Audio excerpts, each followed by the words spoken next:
Hi, my name is Paradise Trost. I am in psychopharmacology for this semester, and this is my Functions of the Brain project. I'm going to apologize up front. I'm not a great presenter. I also am not a great artist, and I'm really bad at pronunciation. So this should be really fun. Um, so here is my first kind of poster I got here. I'm going to walk you through each of these sections. So first off, we have the cerebrum, which is this kind of pink striped section. This is what most would picture as kind of like the brain. This is responsible for higher functioning, such as interpreting our five senses, reasoning, emotions, and kind of our fine movement. Then we have the cerebellum, this orange section here.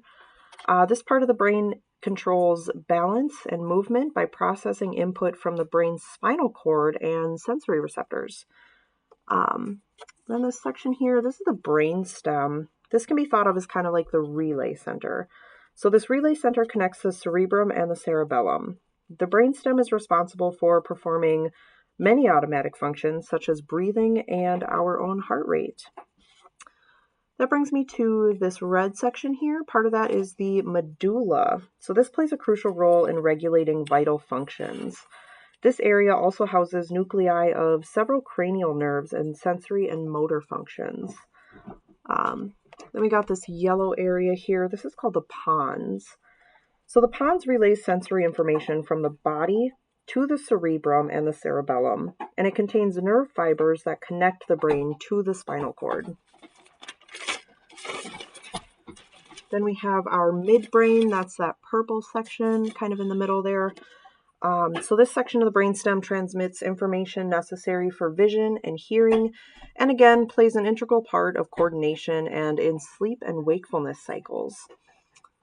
And we've got this green section right here. This section is really interesting. So this is a fluid-filled cavity that receives cerebral spinal fluid and maintains buoyancy and cushioning of the brain. So this little cavity here is part of a interconnected series of ventricles. This specific portion regulates brain temperature and contains immune cells that protects the brain from infection and carries waste products and toxins from the brain for removal. And then this here, I'm going to butcher the way this is pronounced. This is the corpus callosum.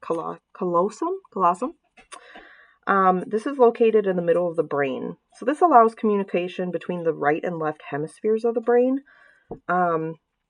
This part of the brain is crucial for maintaining higher order cognitive processes like learning and problem solving and memory.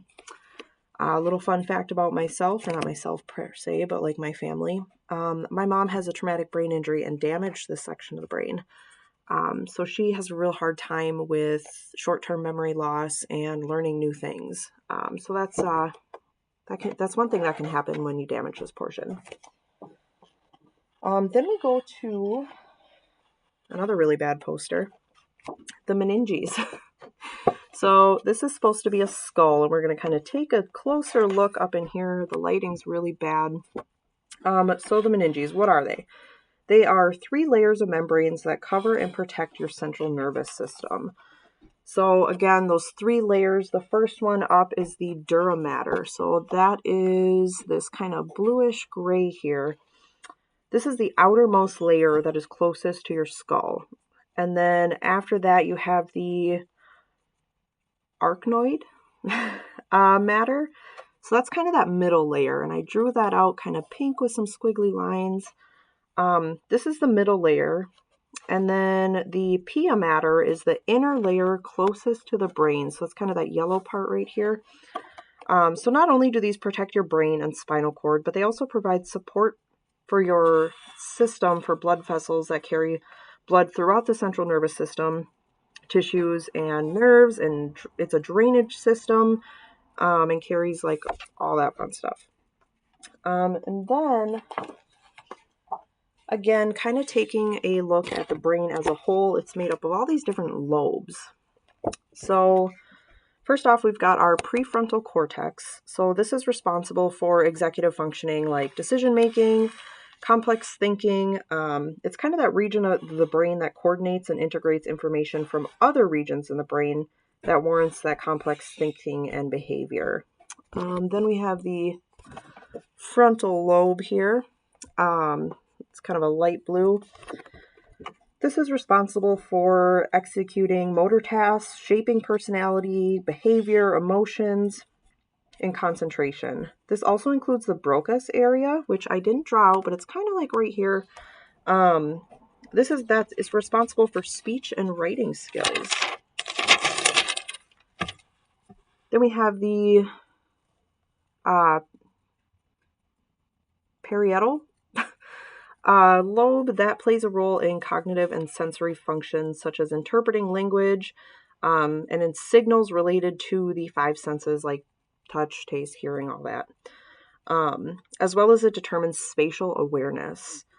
Then we have the occipital lobe down here in pink. This area interprets vision such as light and color and movement. It is also responsible for identifying and classifying objects based on feature recognition. Then we have the temporal lobe here. So this contains the Wernicke's area, which understands language. So this temporal lobe, the area holds and interprets perception and memory, as well as sequencing and organization and social interactions. So you might notice like these two strips here. What are those? So the first one, we have the motor strip, this yellow piece right here. So that is part of the temporal lobe, and the motor strip initiates and executes voluntary movements by sending signals to the spinal cord and the brainstem. And then next to it in the parietal lobe, I hope I'm saying that right, I'm a scholar, is the sensory strip. So the sensory strip just receives and processes sensory information like touch, pressure, and temperature. So that is all I got for today, and I hope you enjoyed this little production and have a wonderful day.